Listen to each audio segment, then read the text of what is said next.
Hello दोस्तों, कैसे हो आप सभी। आई होप आप सभी बहुत अच्छे होंगे। तो दोस्तों, जैसे कि आप लोगों ने थंबनेल में देख लिखा होगा कि ये क्लास 10th जो बिहार बोर्ड के बच्चे हैं उनके लिए वीडियो है। तो ये जो हम लोगों ने हमारी जो बुक है कहानी के गोधोली, उसमें एक कहानी है विष का दांत। उसी के सारे पार्ट्स को हम लोगों ने इसमें डिस्कस करेंगे।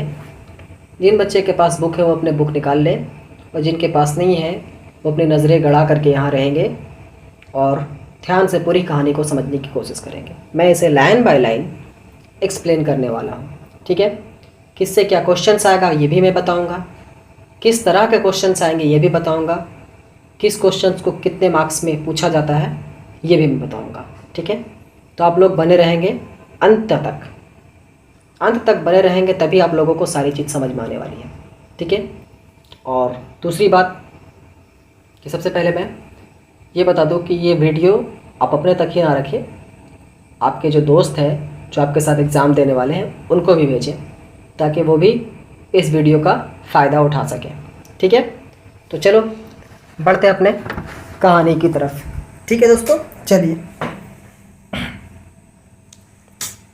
देखिए, कहानी जो है वो है विष की दांत कहानी। इसमें हम लोग पहले पढ़ेंगे लेखक परिचय के बारे में, ठीक है। लेखक का नाम है नलिन विलोचन शर्मा। क्या नाम है? नलिन विलोचन शर्मा, ठीक है। इनका जन्म 18 फरवरी 1916 ईस्वी में पटना के बदरघाट में हुआ।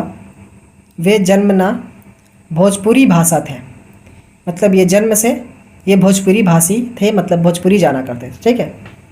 वे दर्शन और संस्कृत के प्रख्यात विद्वान महामुपाध्याय पंडित राम अवतार शर्मा के ज्येष्ठ पुत्र थे। यानी कि नलिन विलोचन शर्मा के जो पिता का नाम था वो क्या था? पंडित राम अवतार शर्मा। और इनके पिताजी क्या थे? एक महामुपाध्याय थे, ठीक है। ज्येष्ठ पुत्र का मतलब होता है बड़ा बेटा। क्या होता है? बड़ा बेटा। माता का नाम रत्नावती शर्मा था। उनके व्यक्तित्व निर्माण में पिता का पांडित्य के साथ उनकी प्रगतिशील दृष्टि की भी बड़ी भूमिका थी। उनकी स्कूल की पढ़ाई पटना कॉलेजिएट स्कूल से हुई और पटना विश्वविद्यालय से उन्होंने संस्कृत और हिंदी में एमए किया, ठीक है।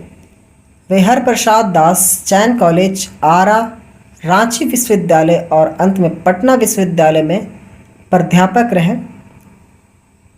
सन 1959 में वे पटना विश्वविद्यालय के हिंदी विभाग के अध्यक्ष हुए और मृत्युपरांत 12 सितंबर 1961 ईस्वी इस पद पर बने रहे।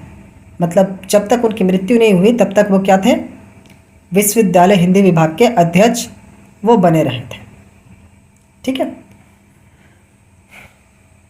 बोल देखो बच्चों, ये जो मैंने अभी बताया जन्म और इनके पिता माता का नाम और इनकी जो स्कूलिंग वगैरह के बारे में, तो दोस्तों इससे एमसीक्यू आता है। आपसे पूछेगा कि बताइए नलिन विलोचन शर्मा जी जो है उनकी जन्म कब हुई, तो आप लोग को बताना पड़ेगा 18 फरवरी 1900 ईस्वी, ठीक है। पूछेगा कि इनका जो जन्म स्थान है वो क्या है, वो भी आप लोगों को मैंने बता रखा है, पटना बदरघाट, है ना। इनके माता का नाम रत्नावती शर्मा। इन सब चीज़ों को आप लोगों को हाईलाइट करके रखनी है, ठीक है। और एमसीक्यू का जो क्वेश्चन बनेगा तो मैं वहाँ पे तो इन सब चीज़ों को डिस्कस करूँगा ही, तो उतना टेंशन लेने की ज़रूरत नहीं है। लेकिन आप लोग पहले से अगर करके रखते हैं तो ये आपके भलाई के लिए, आपके बेहतरीन के लिए है ना। बच्चे समझदार हैं और आप लोग मेहनत तो करेंगे ही, है ना। तो चलिए, हिंदी कविता में प्रपदवाद के प्रवर्तक और नई शैली के आलोचन नलिन जी की रचनाएं इस प्रकार हैं।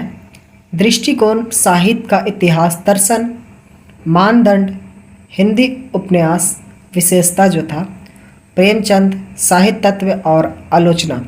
आलोचनात्मक ग्रंथ इनके थे विष के दांत और सत्र असंग्रहित, पूर्व छोटी कहानियाँ, कहानी संग्रह जो था उनमें से था केसरी कुमार तथा नरेश के साथ काव्य संग्रह, नकेन के प्रपद और नकेन 2, सदल मिश्र ग्रंथावली, अयोध्या प्रसाद खादी स्मारक ग्रंथ, संत परंपरा और साहित्य आदि संपादित इनके ग्रंथ रहे हैं।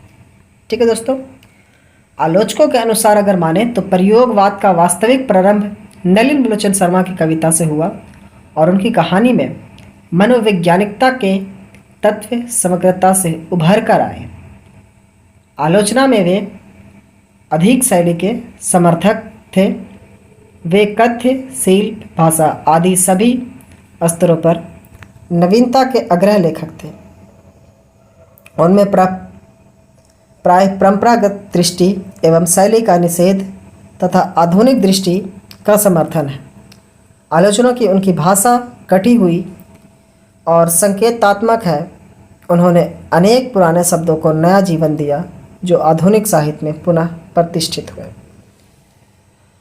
अगर हम जो आलोचक हैं, प्रकाशक है, उन लोगों की अगर बात कहा जाता है तो बोलते हैं कि ये जो नलिन विलोचन शर्मा है, इनकी कविताएं भी हुआ करती थी और उनकी कहानियों में जो था वो मनोवैज्ञानिक चीज़ें झलका करते थे। वो जो भी कहानियाँ लिखा करते थे वो मनोविज्ञान दृष्टि पे हुआ करते थे। इन्होंने बहुत से ऐसे शब्दों का उपयोग किया है जिसे लोग भूल चुके थे, है ना। हम लोग जो कहानी पढ़ेंगे उसके बारे में बोलते हैं कि यह कहानी विष के दांत तथा अन्य कहानी नामक कहानी संग्रह से लिया गया है।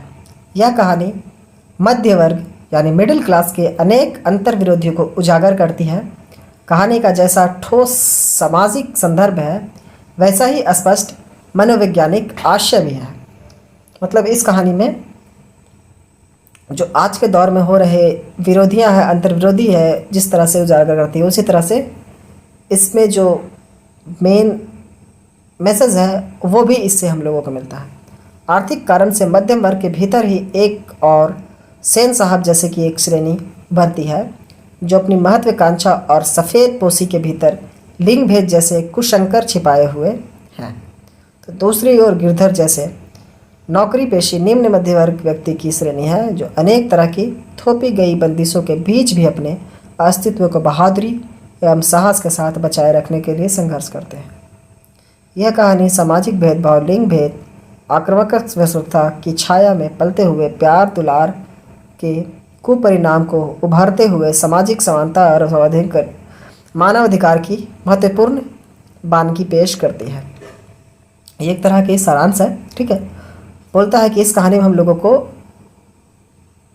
मध्यम वर्ग की कहानी है जिसमें ये बताया जाता है कि एक मध्यम वर्ग जिसकी आय बहुत कम हुआ करती है वो किस तरह से अपनी बहादुरी को बताता है और एक के अमीर घर का जो लोग हैं उन लोग लिंग भेद किया करते हैं, एक तरह का बहुत बड़ा पाप किया करते हैं और काफ़ी ज़्यादा प्रेम, काफ़ी ज़्यादा दुलार देने की वजह से अपने बच्चों की परवरिश में बहुत सी गलतियां कर दिया करते हैं। इस कहानी में हम यही जानेंगे। ठीक है, तो चलिए बढ़ते हैं अपनी कहानी की तरफ। कहानी का नाम क्या है? विष के दांत। तो दोस्तों हम लोग आपसे पूछना चाहेंगे मैं कि इस कहानी का जो नाम है विष के दांत, क्या वाकई में इस कहानी का आप लोग जब कहानी पढ़ लेंगे तो आप लोग सोचेंगे, एक बार जोड़ देना कि जो कहानी है विष का दांत, क्या वाकई में इसका जो हेडिंग है, नाम है विष का दांत देना सही था या फिर कुछ और नाम देना चाहिए था? ठीक है, चलिए। सेन साहब की नई मोटर कार बंगले के सामने बरसाती में खड़ी है, काली चमकते हुई। बरसाती समझते हैं? बरसाती एक तरह का छावनी हुआ करता है जिसके ऊपर छप्पर वगैरह दे करके रखा जाता है, एक तरह का गैरेज बोल सकते हैं ना। कैसी गाड़ी थी? मोटर कार थी जो कि काली रंग की थी। स्ट्रीमल एंड जैसे कोयल घोंसले में कि कब उड़ जाए। गाड़ी का नाम क्या था? स्ट्रीमल एंड। ठीक है, सेन साहब को इस कार पर नाज है, बिल्कुल नई मॉडल 7,500 में आई है। बोलते हैं कि जो गाड़ी की कीमत थी उस वक्त वो कितने थे? 7,500। काला रंग, चमक ऐसे कि अपना मुंह देख लो, कहीं पर एक धब्बा दिख जाए तो क्लीनर और सोफर की शामत ही समझो। मेम साहब की सख्त ताक़ीद है कि खोखा खोखी गाड़ी के पास भटकने ना पाए। खोखा खोखी वो अपने बच्चों को बोला करते थे, ठीक है। मेम साहब यानी कि सेन साहब की पत्नी। लड़कियां तो 5 बड़ी सुशील है, 5 ठहरो, और सो भी लड़कियां तहजीब और तमीम की तो जीती जागती मूरत है।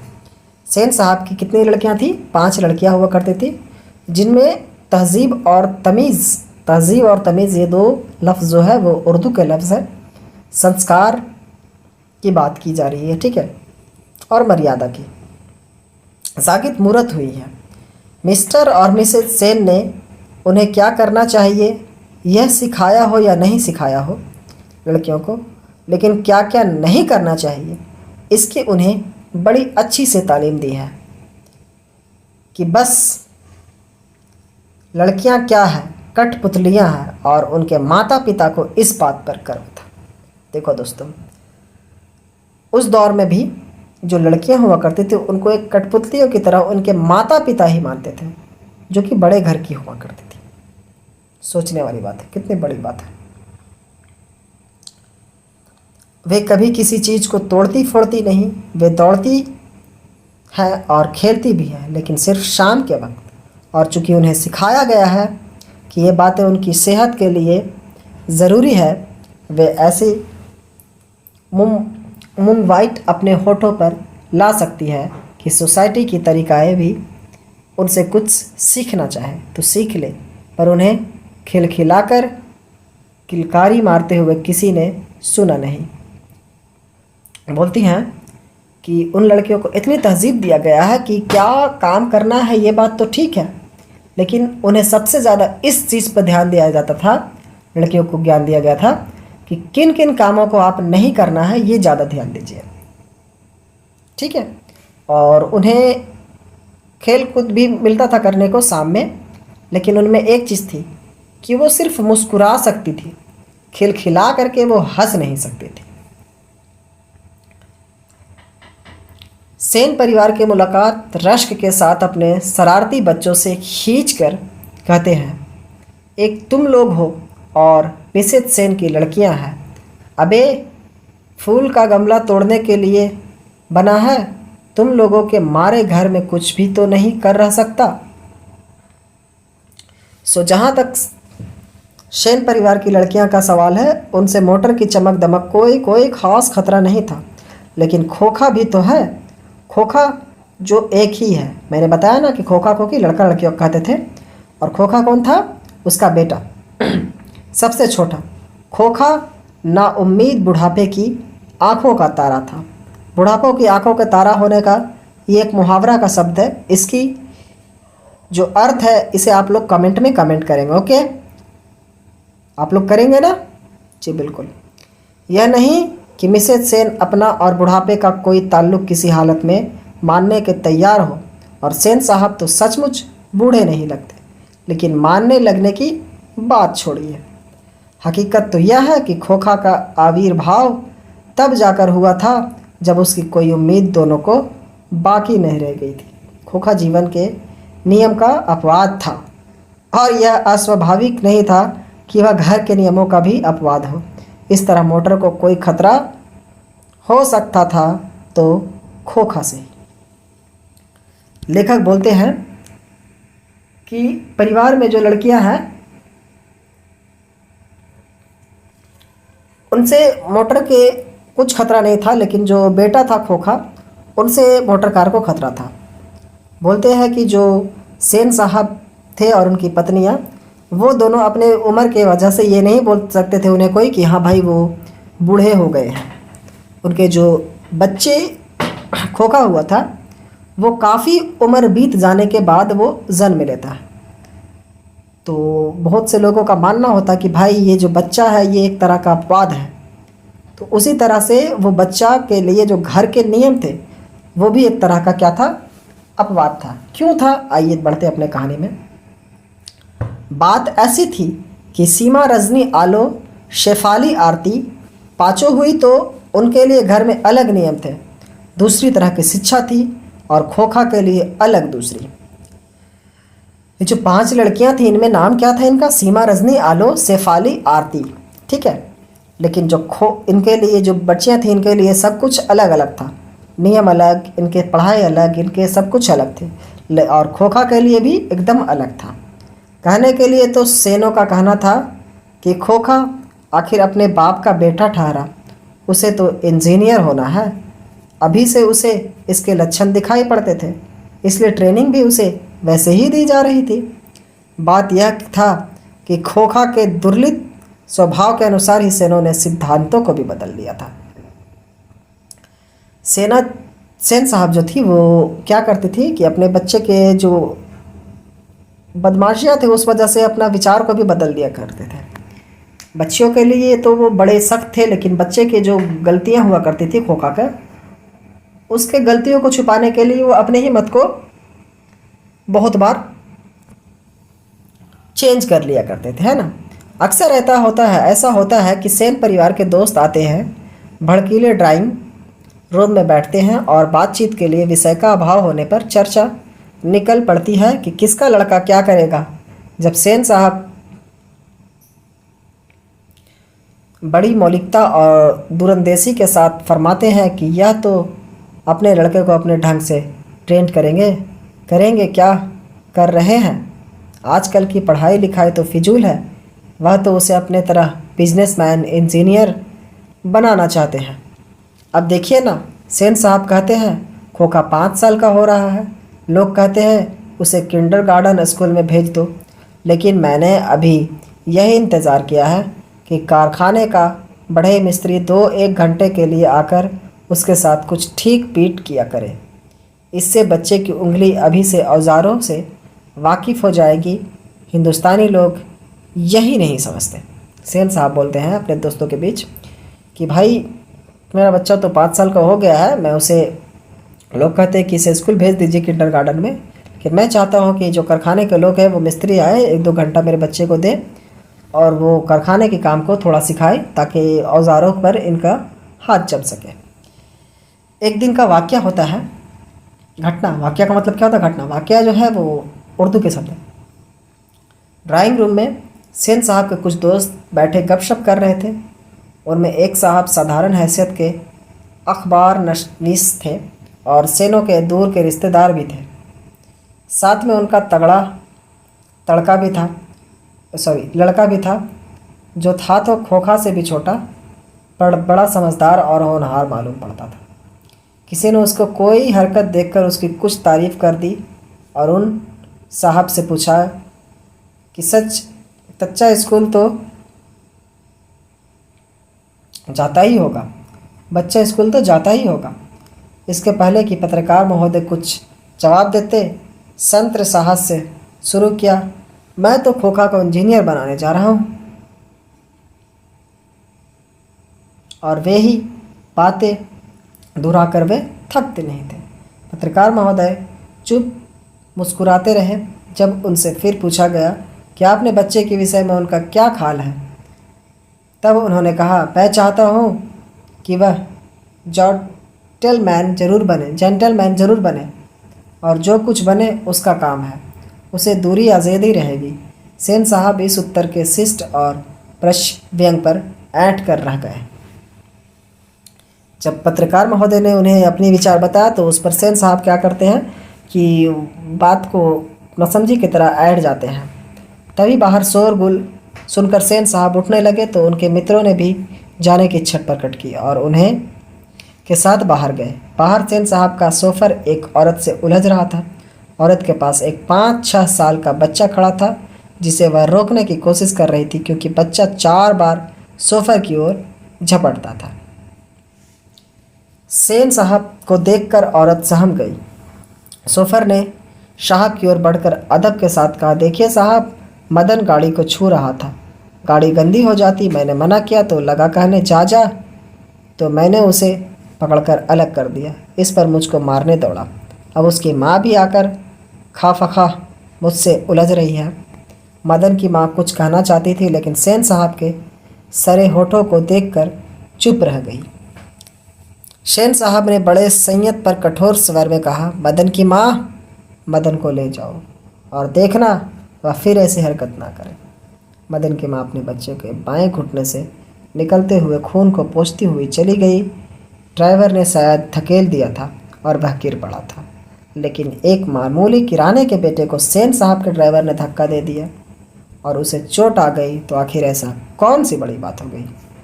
ठीक इसी वक्त मोटर के पीछे खट खट की आवाज़ सुन सेन साहब लपके सोफर भी दौड़ा और लोग सीढ़ियों में उतरकर अपनी अपनी गाड़ियों की ओर चले।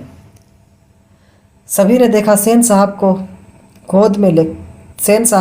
खोखा को गोद में लेकर उसे हल्की मुस्कुराहट के साथ डांट रहे हैं और मोटर की पिछली बत्ती का लाल शीशा चकनाचूर हो गया है।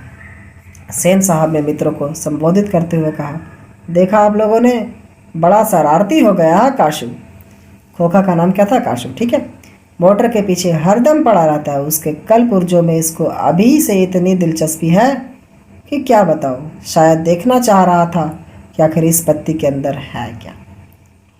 आप देख सकते हैं दोस्तों कि सेन साहब ने एक छोटे से गरीब बच्चे को जो हल्का सा स्क्रैच छूने की कोशिश कर रहा था, उससे उसके सेफर जो देखभाल किया करते उसने ठेल करके उसे चोट लगा दी और खून निकल जाता। लेकिन उसके बच्चे ने, खोखा ने, अपने ही गाड़ी को जो लाइट थी उसे तोड़ डाला। उसके बावजूद भी पिता मुस्कुराता है और अपने बच्चे की तारीफ करता है।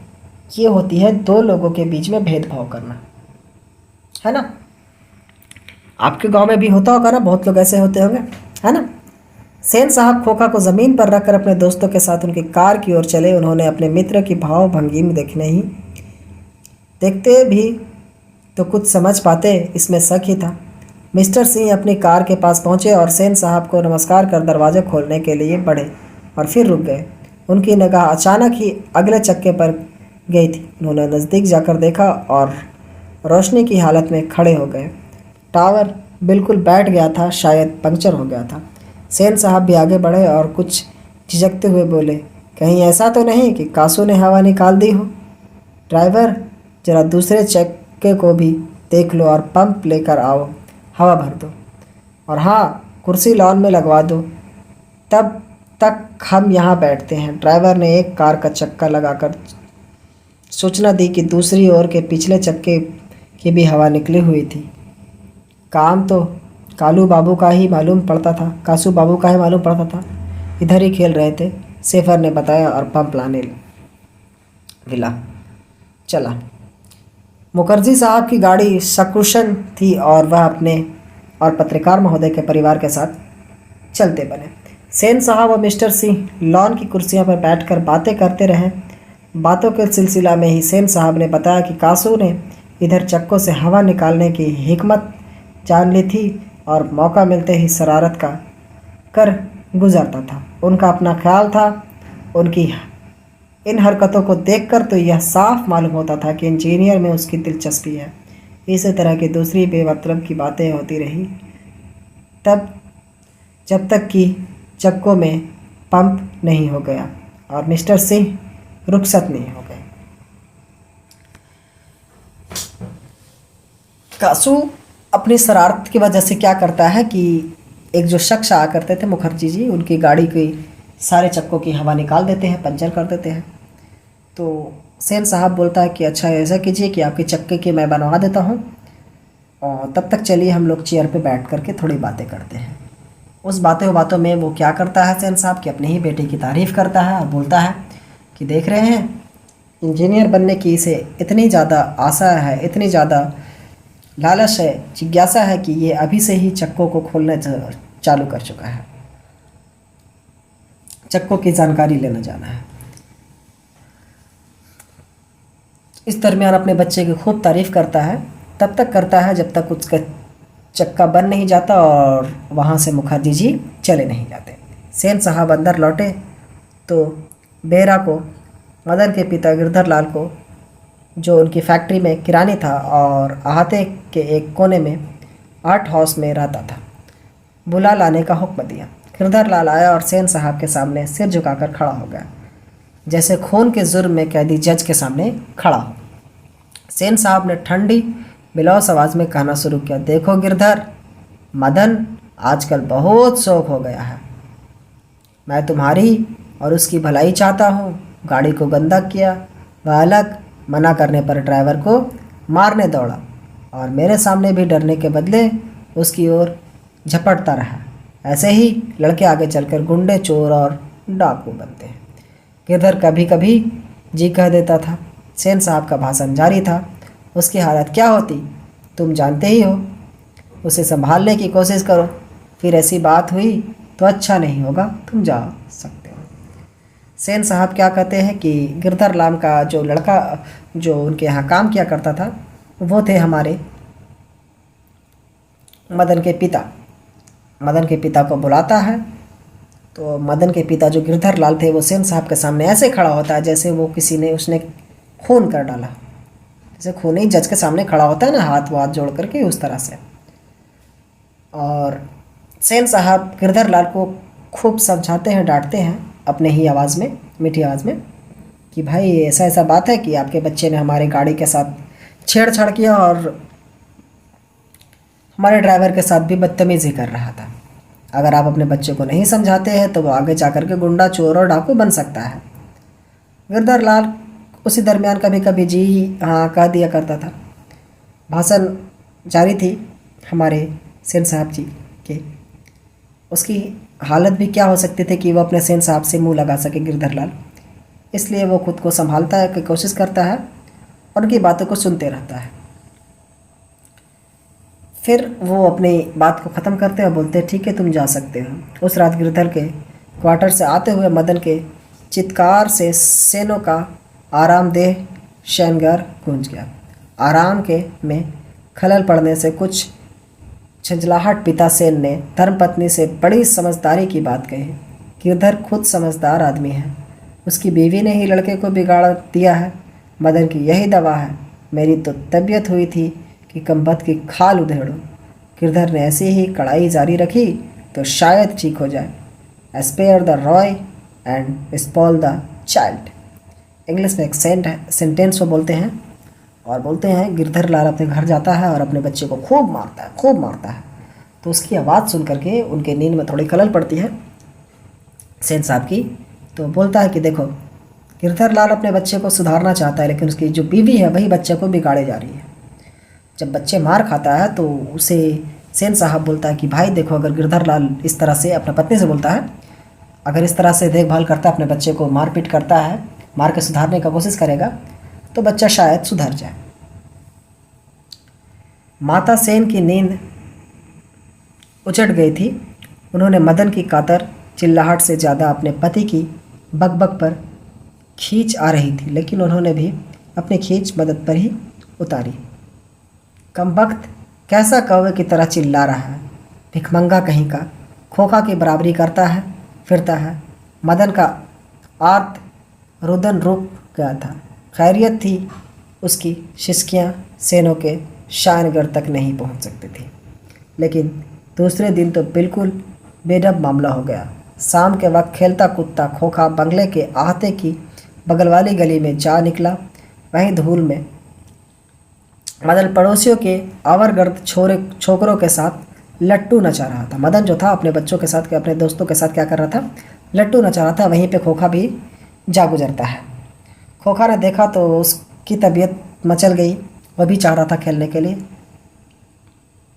हास कौवे की जमात में शामिल होने के लिए ललक गया, लेकिन आदत से लाचार उसने बड़े रौब के साथ मदन से कहा, हमको लट्टू दो, हम भी खेलेंगे। होता है ना गांव में और आपके आसपास में होता होगा कि कुछ नवाबजादे, कुछ बदमाश बच्चे आपको आकर के बता सामान करते हैं ना कि हाँ हम भी खेलेंगे, नहीं खेलने दोगे तो हम खेल को भंग कर देंगे, ये कर देंगे, वो कर देंगे। तो उसी दरमियान खोखा भी जाता है और बोलता है हम भी खेलेंगे। दूसरे लड़कों को कोई खास उज नहीं थी। वे खोखा को अपनी जमात में ले लेने के फ़ायदे को नज़रअंदाज नहीं कर सकते थे, पर उनके अपमानित प्रताड़ित लीडर मदन को यह बात कब मंजूर हो सकती थी। उसने छूटते ही जवाब दिया, अबे भाग जा यहाँ से, बड़ा आया लट्टू खेलने वाला है भी लट्टू तेरे, जा अपने बापा की मोटर पर बैठ। कासू तैस में आ गया। कासू कौन? खोखा। वह इसी उम्र में नौकरों पर, अपनी बहनों पर हाथ चला देता था, और क्या मजाल कि उसे कोई कुछ गा दे। उसे आव देखा ना था, मदन को एक खूंसा रसीद कर दिया। चोर गुंडा डाकू होने वाले मदन भी कब मांगने वाला था। वह झट कासू पर टूट पड़ा। दूसरे लड़का जरा हटकर इस द्वंद्व युद्ध का मजा लेने लगे, लेकिन यह लड़ाई हड्डी और मांस की, बगले के पीले और गले के कुत्ते की लड़ाई थी। बंगले के पिल्ले और गली के कुत्ते की लड़ाई थी। सॉरी, अहाते में यही लड़ाई हुई रहती तो कासू शेर हो जाता। वहाँ से तो 1 मिनट बाद ही वह रोता हुआ जान लेकर भाग निकला। महल और झोपड़ी वाले की लड़ाई में अक्सर महल्ले वाले की जीत होती है, पर उसी हालत में जब दूसरे झोपड़ी वाले उनकी मदद अपने खिलाफ करते हैं।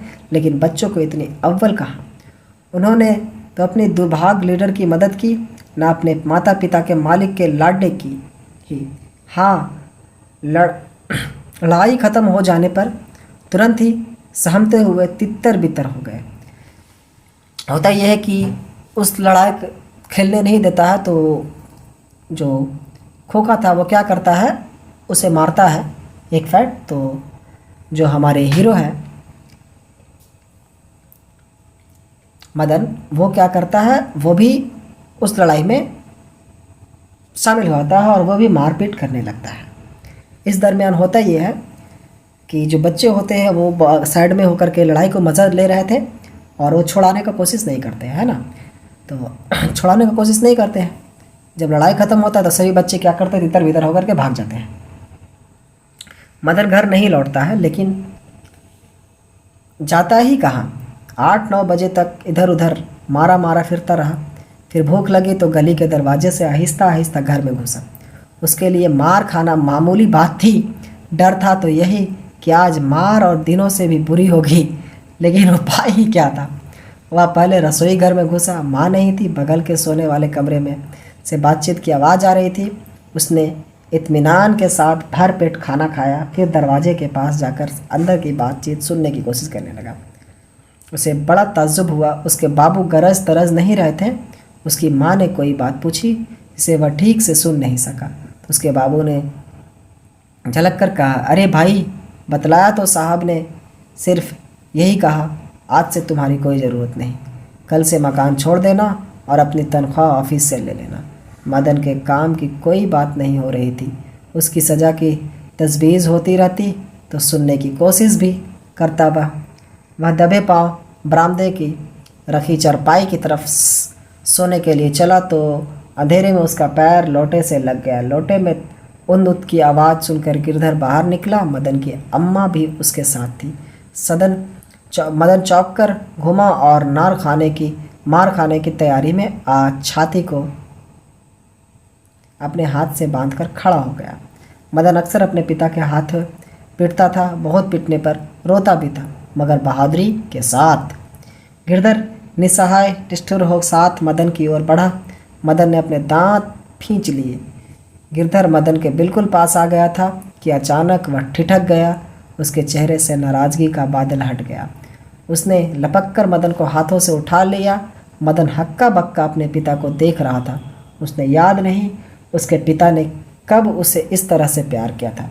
अगर कभी किया था तो गिरधर उसे बेपरवाही, उल्लास और गर्व के साथ बोल उठा, जो किसी के लिए भी नौकरी से निकल जाने पर मुमकिन हो सकता था। शाबाश बेटा, एक तेरा बाप है और तूने तो खोखा वो दो दांत तोड़ डाले। हा हा हा हा हा हा। इस कहानी को मैं थोड़ा समझाने का कोशिश करता हूँ, क्योंकि मैंने एक लाइन में पूरी कहानी को पढ़ने का प्रयास किया और कुछ बीच में समझाया भी। होता ये है कि गिरधर लाल जब उसके यहाँ काम कर रहा था तो दूसरे दिन जब खोखा लट्टू लचाने के लिए जाता है कासू जो मदन के साथ, तो मदन उसे खेलने से मना करता है। तो खोखा क्या करता है, गुस्से में आकर के मदन को मारता है। मदन भी लड़ता वड़ता है, खूब मारता पीटता है। उस दरमियान होता यह है कि खोखा यानी कि कासू के जो होते हैं, मदन के मार से 2 दांत टूट जाते हैं। तो मदन क्या करे बेचारा, वहाँ से भागता है और सारे बच्चे भाग जाते हैं। खोखा अपने घर जाता है कासु। तो जो सेन साहब होता है वो गुस्सा में आ जाते हैं और गिरधर को बोलता है भाई तुम अपना रूम छोड़ दो और कल से काम पे मत आना, पैसा जो तुम्हारा होगा है वो हमारे ऑफिस से ले लेना। और गिरधर सर को काम से निकाल देता है। उस दरमियान क्या होता है कि गिरधर जो होता है वो अपने घर आता है और अपने पत्नी को समझाता है कि ऐसा ऐसा बात है, मुझे काम से निकाल दिया गया है। और जो मदन था वो छुप छाप के अपने किचन में जाता है और खाना वाना खा लेता है और अपने पापा और मम्मी की बात सुनते रहता है। अंधेरे की वजह से वो जैसे ही सोने के लिए जाता है तो पाँव जो थी उसकी लोटे से लग जाती है। लोटे की लगने की वजह से गिरधर और उसकी माँ दौड़ करके बाहर आती है, देखती भाई क्या हुआ। तो देखता है कि गिरधर कि उसका बेटा है। तो बेटा ये देखता है कि भाई पापा आ गए हैं, तुमसे तो हमेशा मार पड़ती थी। तो उस दरमियान क्या होता है कि वो बेचारा मार खाने के लिए रेडी हो जाता है, हाथ वाथ जोड़ करके खड़ा हो जाता है। पापा जैसे जैसे बढ़ते हैं उसे डर लगने लगती है, अपने दांत वात को खींच करके बेचारा रह जाता है। अब होता यह है कि दांत वात खींच करके रह जाता है। पिता तो हमेशा उसे मारा करता था, लेकिन इस बार होता यह है कि पिता उसे अपने गले से लगा लेता और बोलता वाह बेटा वाह, जो तुम्हारे पिता ने नहीं कर पाया, उसे जवाब नहीं दे पाया, आज तूने उसे मार करके दो दांत तोड़ दिए, वो भी एक पंच में। और इस बात से पिता बहुत खुश होता है क्योंकि उसकी नौकरी चली जाती है, लेकिन अपने बेटे की बहादुरी को देख करके वो बहुत ज़्यादा खुश होता है। तो दोस्तों हम लोगों ने इस कहानी को पढ़ा है और इसकी क्वेश्चन जो बनेंगे वो भी मैं आप लोग को बहुत जल्द प्रोवाइड करवा दूँगा। ठीक है, इसके MCQ बनेंगे, इसके 2 नंबर 5 नंबर के क्वेश्चंस बनेंगे, वो सब मैं आप लोगों को प्रोवाइड करवाऊँगा बहुत जल्दी। ठीक है, इसके नोट्स भी मिलेंगे, वीडियोज़ भी मिलेंगे, बस थोड़ी सी आप लोगों को वेट करना होगा दोस्तों। और दोस्तों अगर आप लोगों को इसमें से कुछ डाउट है तो आप हमें कमेंट कर सकते हो, और मैंने इसमें से कुछ सवाल पूछे हैं तो उसका कमेंट आप लोग बहुत ईमानदारी के साथ करेंगे। ठीक है दोस्तों, चलिए दोस्तों आज की कहानी यहीं पे ख़त्म करते हैं। थैंक यू सो मच, जय हिंद।